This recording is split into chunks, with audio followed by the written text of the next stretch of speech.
In a world full of adventurers, there are two who stand out from the rest.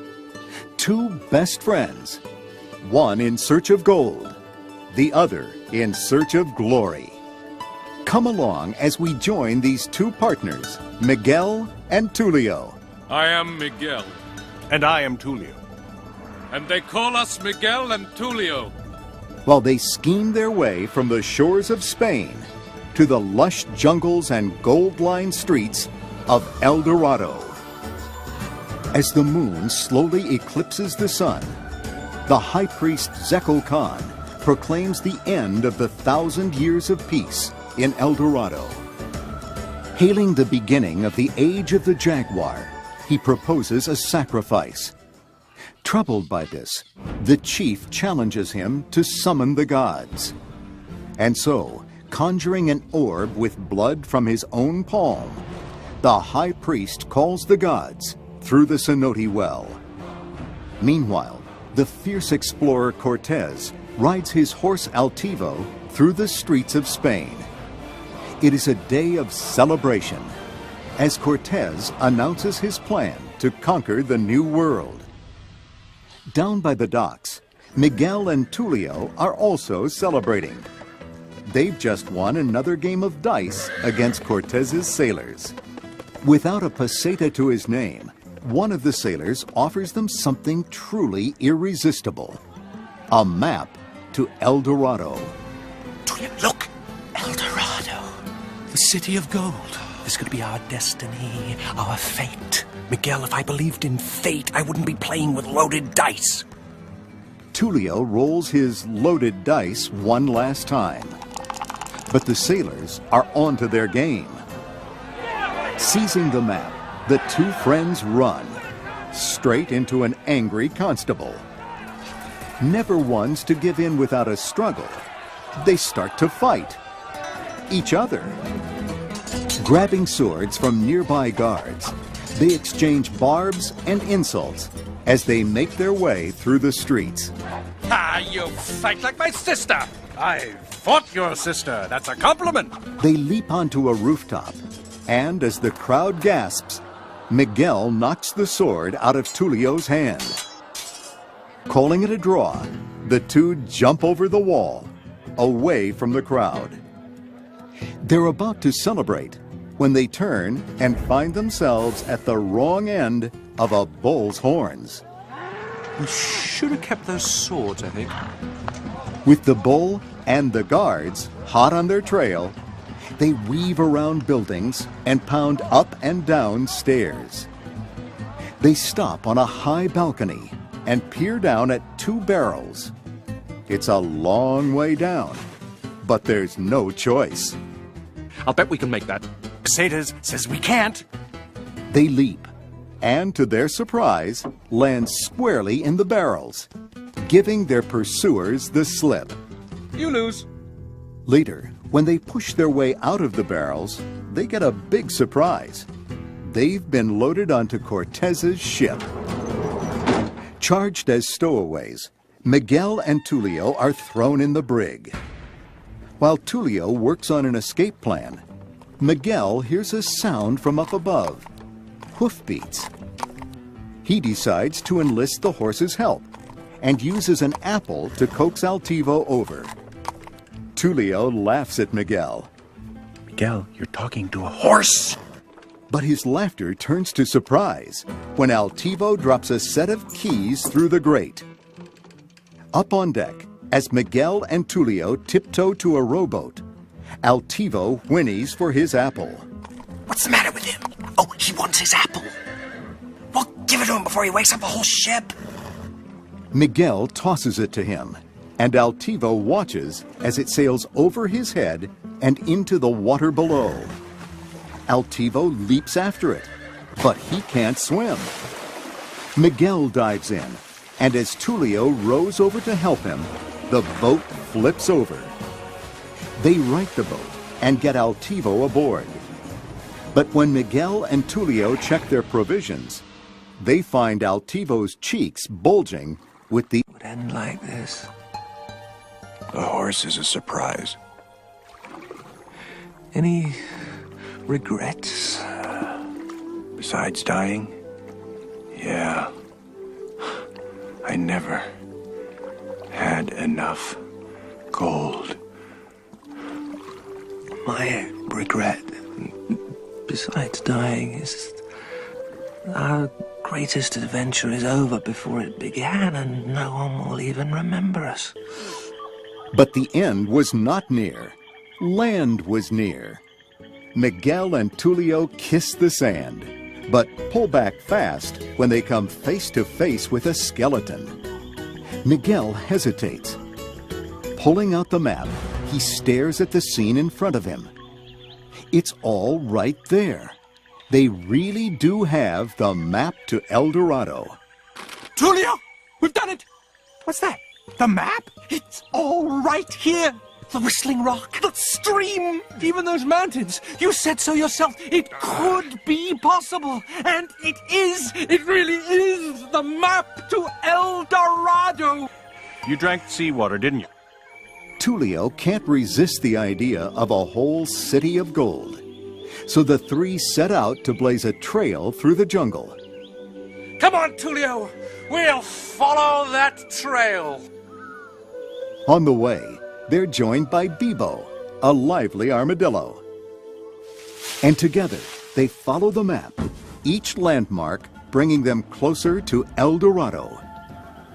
Suddenly, they slide down a steep ravine and, boom, they crash into a big carved rock.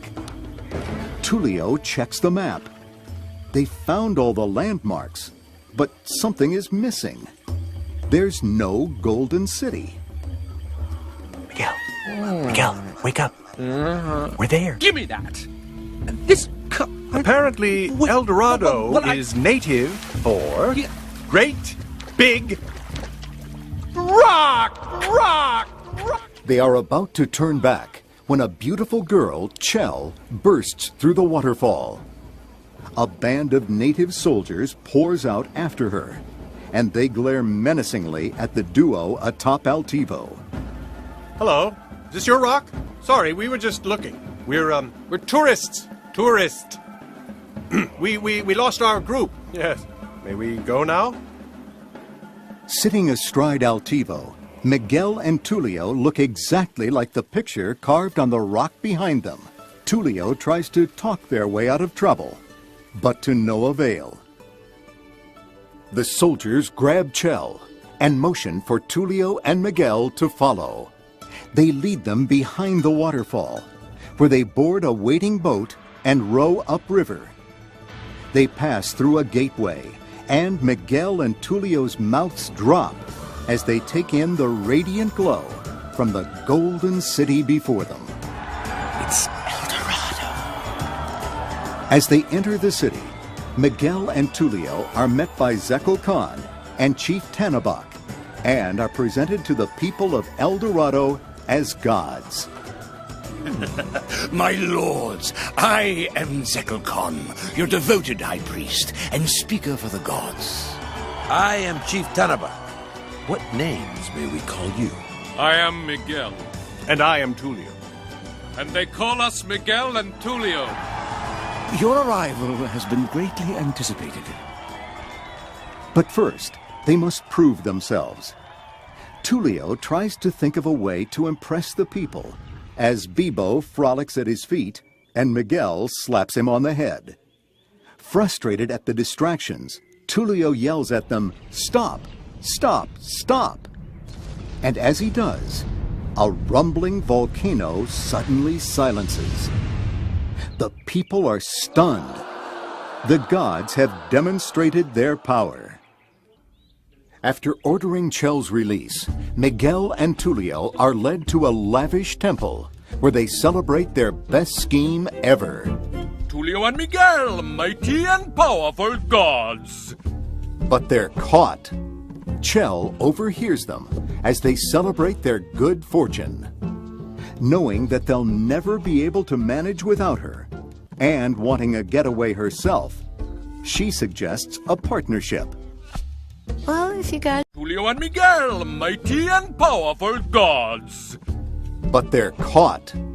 Chell overhears them as they celebrate their good fortune. Knowing that they'll never be able to manage without her, and wanting a getaway herself, she suggests a partnership.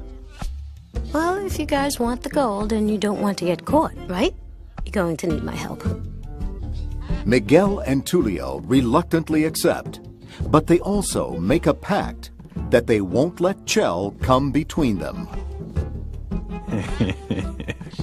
Whoa, she's trouble. Wait a minute. We are partners. We're partners. We have a plan, remember? Chell is off limits? Shake on it. And with that agreed, they party like gods at a celebration in their honor. They eat, they drink, they're worshipped. The party has barely ended when Zekel Khan, wanting to show his respect, offers a sacrifice at the cenote well. Stop! This is not a proper tribute. You do not want the tribute?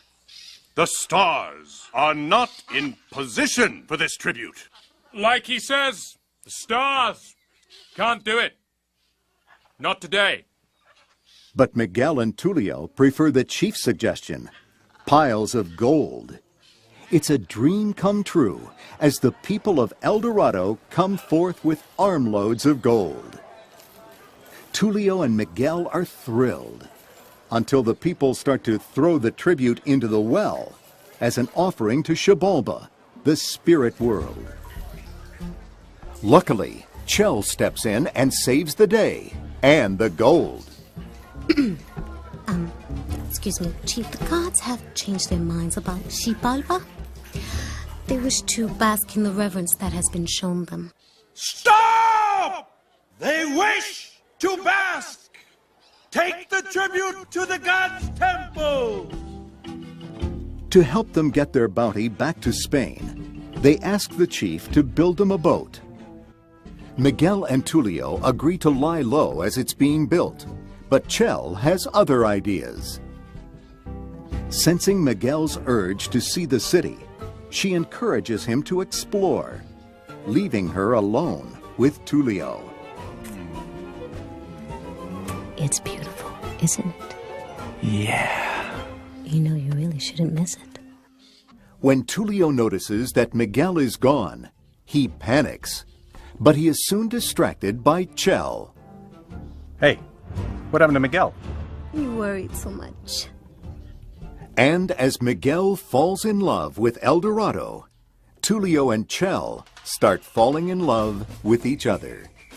Out in the city, Miguel meets a group of native children and begins an innocent game of ball. But his little ball game leads to big trouble when Zekel Khan spots him.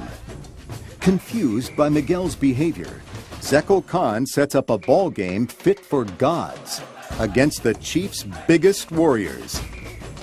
15 mere mortals against 2 gods. I realize it's a bit uneven, but I do hope they'll challenge you enough to make the game interesting. The game begins, and goal after goal is scored. But the gods aren't scoring any. Only the warriors are. How long does this go on, anyway? The game is over when the shadow touches this line. We need a miracle. Chell sees something must be done. So, when the ball bounces out of bounds, she switches the ball for a sure thing, Bibo. Bibo spins, bounces, and flies into the hoop again and again.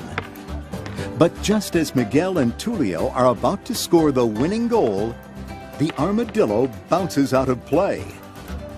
When Chell tosses the ball back onto the field, she throws the wrong one. Fortunately, Altivo is there to help Miguel and Tulio snatch victory from the hands of the burly warriors. As a tribute to their success, Zekel Khan suggests another sacrifice, the losing team. But once again, Miguel and Tulio refuse his offer. Zekel Khan turns to leave and notices a drop of blood on Miguel's forehead. As a tribute to their success, Zekel Khan suggests another sacrifice, the losing team. But once again, Miguel and Tulio refuse his offer. Zekel Khan turns to leave and notices a drop of blood on Miguel's forehead. He knows something is wrong. These gods are not who they claim to be. Do you know why the gods demand blood? Well, I don't know. Because gods don't bleed. It's time to take the future into my own hands. He hurries to his temple to determine how to rid the city of these false gods. Meanwhile, pleased with the effect that their presence has had on the city, the chief tells Miguel that he is welcome to stay. Miguel is torn. He loves El Dorado, but he can't imagine life without Tulio. Struggling to make a decision, Miguel overhears Tulio trying to convince Chell to return to Spain with him. All right. Cards on the table. I want you to come to Spain with me and Miguel. Mostly me. Especially me. Only me. Forget Miguel. Thinking that Tulio is abandoning him to be with Chell, Miguel decides to stay in El Dorado alone. Later, Miguel tells Tulio his decision. Tulio misunderstands. Whoa, Miguel. We can't stay here. We have a plan, remember? But Miguel makes it clear that he does not expect Tulio to stay with him. Tulio is shocked that he would give up their friendship. But before they have a chance to discuss it, a massive stone jaguar appears. The fierce creature, conjured by Zekel Khan, sends people screaming in terror as it searches for the false gods. Miguel and Tulio spring into action to save the people. Working as a team, they lure the jaguar toward a pit of lava. The jaguar lunges, and they leap to safety just as the beast is swallowed up by the red-hot liquid. Suddenly, Zekel Khan appears and confronts the false gods. Always ready for a con, Tulio blames Miguel for the deceit, and Miguel blames him right back. You're not a god? You lied to me?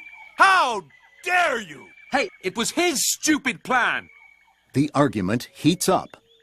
You're buying your own con. Well, then why don't you just go back to Spain and I'll stay here and we'll both get what we want. That's fine with me, pal. Fine with me, too. And the two cock their fists back to swing at Zekel Khan. Knocking him to the ground, they grab some vines to tie him up. But before they have a chance, the jaguar reappears and leaps at them again.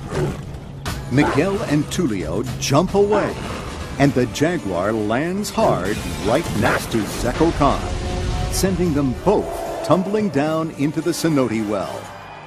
A cheer rises from the people. The roar becomes louder as it is announced that Miguel will be staying. But Tulio will return to Spain with Chell. Miguel walks them to the waterfront to say goodbye, and Tulio and Chell prepare to board the boat that will carry them away from El Dorado. Meanwhile, a wet and weary Zekel Khan washes up at the waterfall, just as Cortez and his army arrive. Cortez notices his golden earrings and commands him to lead the way to El Dorado. Tulio and Chell are about to leave when the news arrives. Cortez and his army are approaching. Warriors, prepare yourselves for battle! With a little help from Bibo, Tulio comes up with a plan to crash through the gateway and seal El Dorado forever. Even though it means Tulio will lose his gold, it's the only way to save the city. But when the plan is put into action, the sail of his boat gets stuck. Seeing Tulio in trouble, Miguel realized their friendship is more important than a life as a god or a boatload of gold. As the gateway cistern topples, Miguel, Tulio, and Chell turn the boat to smash the pillars and, at the last second, jump clear. The boat crashes, spilling all their gold as the entry to El Dorado closes behind them. Waterlogged and exhausted, the group has washed up on the riverbank. Ducking out of sight, they watch as Zekel Khan is dragged away by Cortez, leaving El Dorado safe forever. Joyously, Miguel and Tulio celebrate their victory and their renewed partnership. They have no gold, no map, and no plan, but they still have each other. Together with Chell, Altivo, and Bibo, they set off in search of another adventure. Kill him, boys! Hey! Altivo! Sit, boy! Sit! Chell! We're not on the horse!